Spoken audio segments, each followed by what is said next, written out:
Howdy folks, Luke Simons with you, back to the Basics 101, kind of sick today. What are we doing today? I'll show you. At Harbor Freight, these are on sale for $1 a piece. So what are we doing? Well, we are just cutting stuff up, and let me show you what we're working on. So this is what we have. So this is my Wonder Bucket.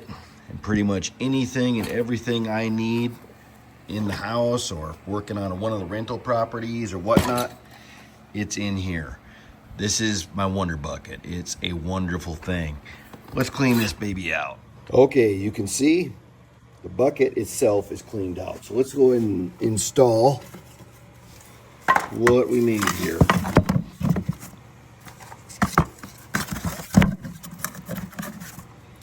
Oh yeah, just getting there. Nice and neat. Very nice.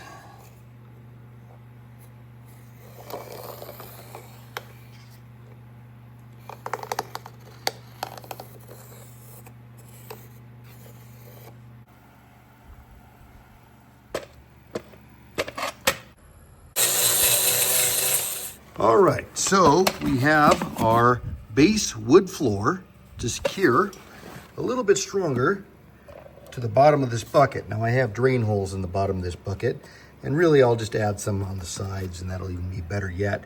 But so here's our base, and it's really solid actually. I thought I was gonna need 6 wheels, but the way it's set up. And then the inside of my bucket is gonna fit right in here, okay?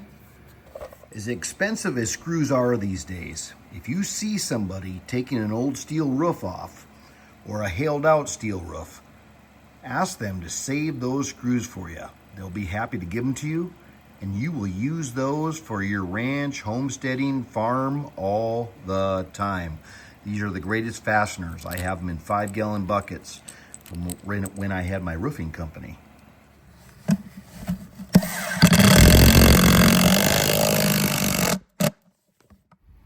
And for the moment of truth, we have some wood scraps and screws.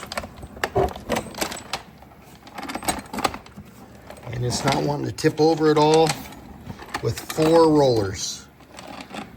And I probably should give you guys a measurement of how far I stuck that out. 1.5 inches. She's sticking out 1.5 inches. So that's what it was. I never measured that. I just kind of guesstimated. But 1.5 inches is what it was. And it's working great with Harbor Freight.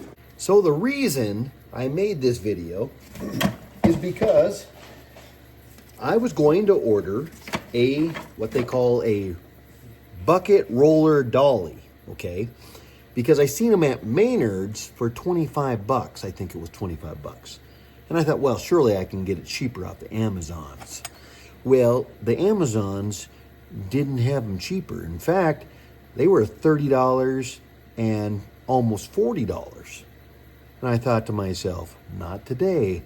So with 4 rollers that were on sale, normally for $2.49 a piece, I got them for $1 a piece on sale, and a couple scrap pieces of 3/4 inch plywood that I got for free, and some screws that I got for free, I made this awesome roller for $4 and tax, because the government surely needs their tax. Or not. Well, folks, if you like these kind of videos, let me know in the comments below. Until next time, this is Luke Simons. May the Lord guide and keep you, and happy trails.